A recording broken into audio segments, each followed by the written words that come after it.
Okay, I've done a reconfiguration here.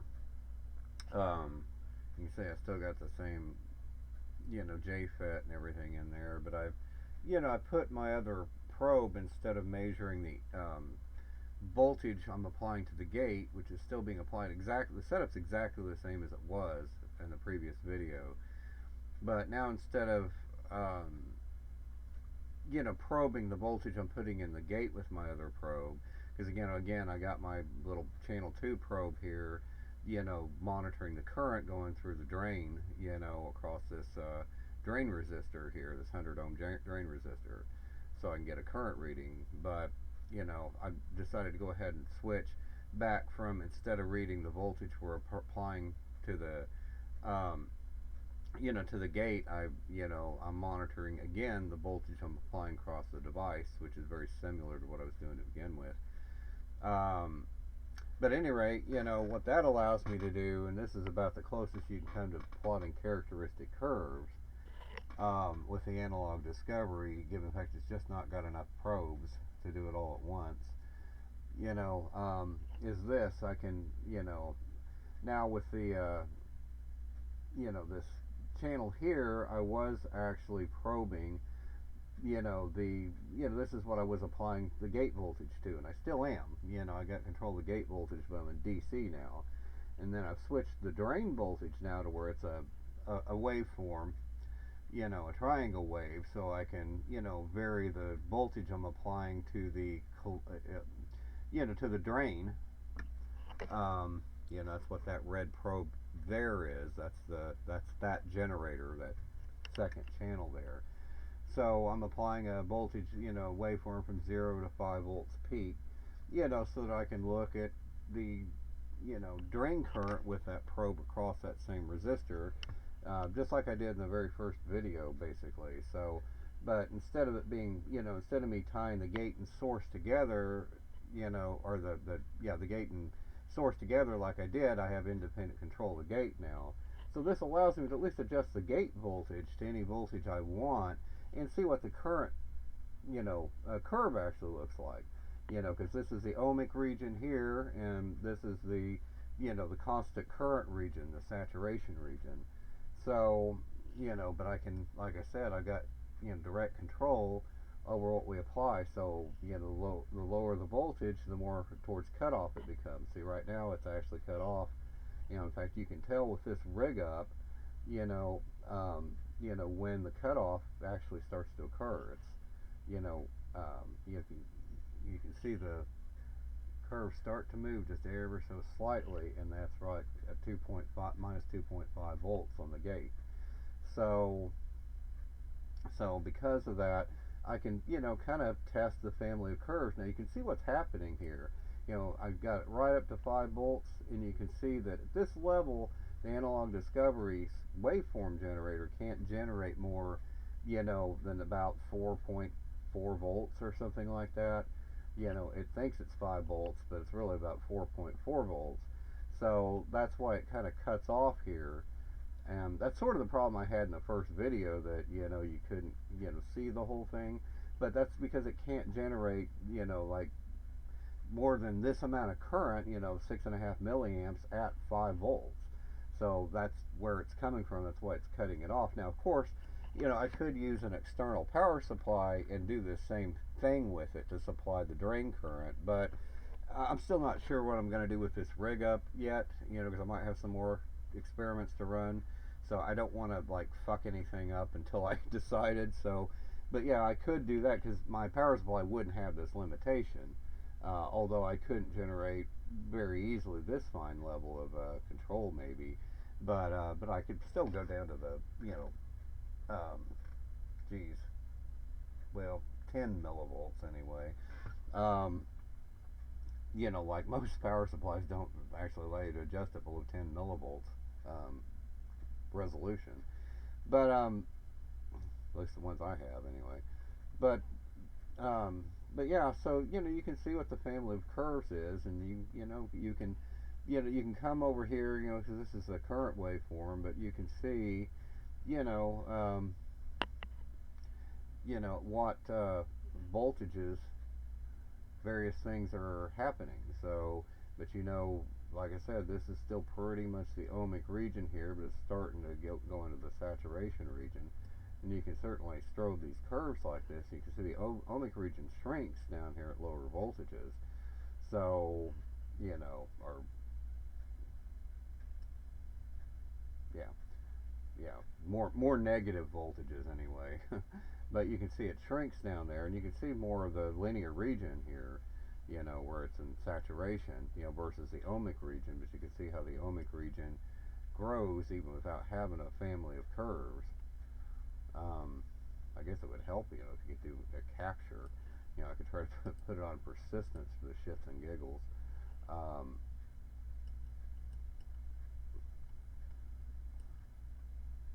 I don't know if you can clear that, but you know, if you do it fast enough, you get squirrely results. Though, if you do that, but you know, you can kind of sort of see a family of curves here like that.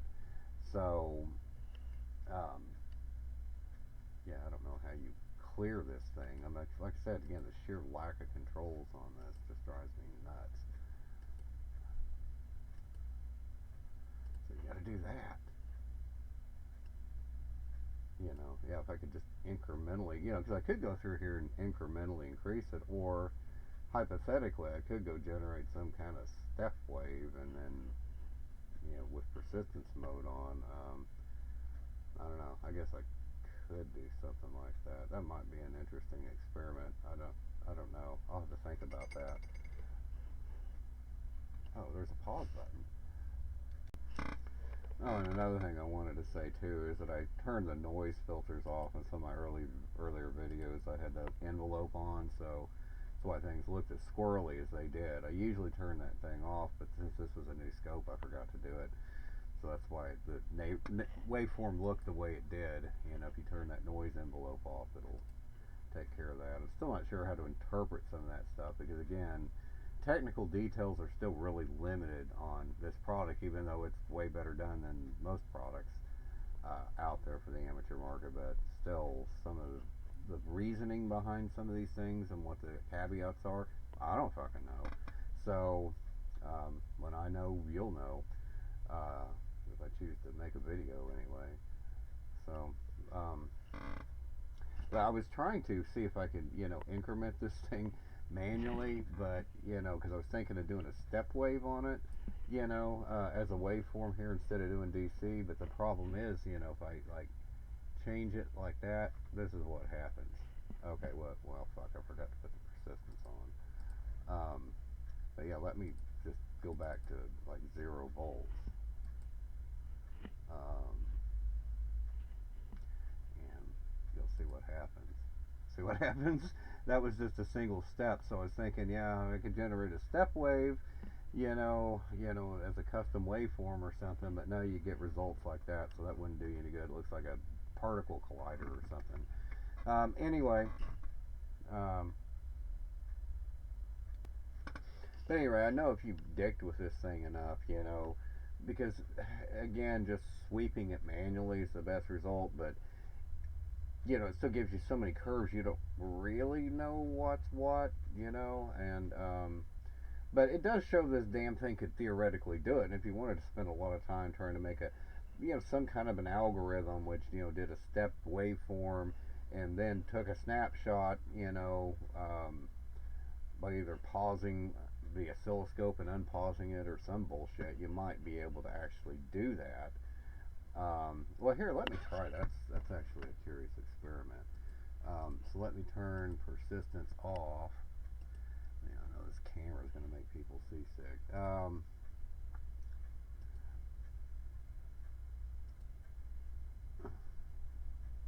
Okay, so that gives us that waveform at 0 volts. Now let me turn persistence on. Okay, and pause this. Well, there's no way of pausing the scope. You have to stop the scope. Okay, but let's see if I can. Why is it going negative? Okay, yeah. Let's try it at negative 100 millivolts. Because again, it cuts off at 2.5 volt. Nope. Right, so the persistence doesn't work in between runs, so you can't do it that way either. Geniuses!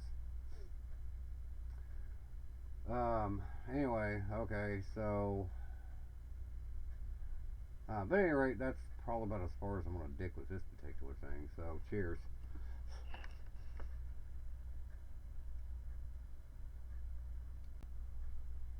Actually, before I stop the video, I just wanted to make one last point, and that's to say that, while this is nice and cool, understand this. If I was testing a JFET that had any more than, 5 to 7 milliamps, this thing would kind of crap out. And plus, if the voltage drops, you can see that, um, that like I said, down in the lower levels, let me turn that persistence off, but down in the lower levels, you're seeing a lot of the saturation region, you know, um, and so forth. But that's just the luck of the draw. Even if I would have put another transistor from the same series in here, I'd get a, from the same exact part number from the exact same bin, you'd get different results. So, and again, this transistor, I think, was, supposed to be like a 20 milliamp, IDSS max, uh, or IDSS transistor. So this one works out to be about 7 milliamps instead. But yeah, I mean, so it's more of a novelty than anything else.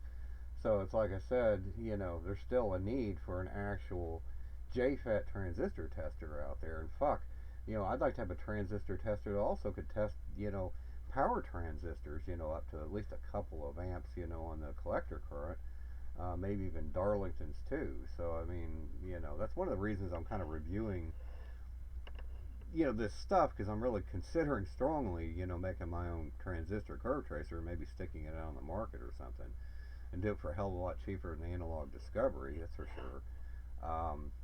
But at any rate, so anyway, I just wanted to say that, um, just to, before you get too excited about what you see here, because this, would be usable, as, at least up to 20 volts, as a curve tracer, because, for JFETs, I proved that it can be done, because you can get a family of curves. You can have a good idea what your result, what you're putting into it, is. And of course, I could use an external power supply, so maybe I got a better idea, that has a lower impedance, higher drive current capacities. But you could hook a DMM out there to get accurate voltage measurements on that if you really needed accuracy, and just kind of work out what the, you know, what the transconductance curves are and stuff, or do it like I did with some of the other videos. But the point is, it's still limited, as far as directly what device you can test. It's going to be kind of the luck of the draw with the analog discovery. But it does prove it can do it. I mean, it can test JFETs. So even though I've done a lot of research out there on trying to test JFET parameters on with the analog discovery, and I've kind of come back snake eyes with everything. It's like everybody seems to think it can't be done. Well, it can be done. So it's just, you got to keep in mind what the constraints are. But that goes for transistors too, because this thing has an actual transistor curve tracer in it, and sure, you can plot out families of curves with it, for like a 2N2222. The problem is that it gives you all the damn readings in voltage instead of frickin' current, which is ridiculous. It's just totally useless. So I got to get out a fucking calculator, okay, and figure out what the current is. Well, what the fuck? I mean, they have that little transistor curve tracer module for like $50. I'm glad I didn't waste the money on that, because it does the same thing. I mean, I even though it can configure itself to measure the base current, the fact of the matter is it doesn't do that. They didn't think that, oh well, I could have made this transistor tracer, because it doesn't have to be a continuous graph like this is. If you're testing a transistor, you just need to do a single sweep and capture it. Okay, well that means they could do two sweeps with two different configurations, one where they measure the base current for the exact same setup, and the other where they measure the parametric curves like they, try to do, but they could plug the frickin' current measurements into the right, uh, into the right tiers. You know, like this level, this level, this level, it should have a current measurement attached to it, not a voltage measurement. That's totally useless. You know, bipolar transistors are not voltage-driven devices. You know, they're current amplifiers. They're not voltage amplifiers.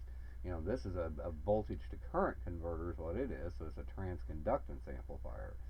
So, you know, as you know, MOSFETs tend to be as well. So, you know, I mean, it's just you know unbelievably short-sighted. Like I said, these people don't use their own tools. You know, which I can understand the difficulty of that as a manufacturer. You know, but still, that's why these people, you know, just and not just these guys, but I mean a lot of people do that. They don't use their own tools, so they don't know where their own shortcomings are. You know, they don't know what their flaws are because they don't actually use them. So you know, that's like a big problem. You know, if you're running a business and you know you don't want somebody to knock you off, you don't want to leave holes in your market for somebody else to come out with a better gizmo. Okay, because you inspire people to want to do that when you leave holes in your product that are just glaringly obvious to anybody that uses your product. So, anyway, that's just a little, you know, caveat I wanted to point out, a little gripe before I close the video. So, cheers.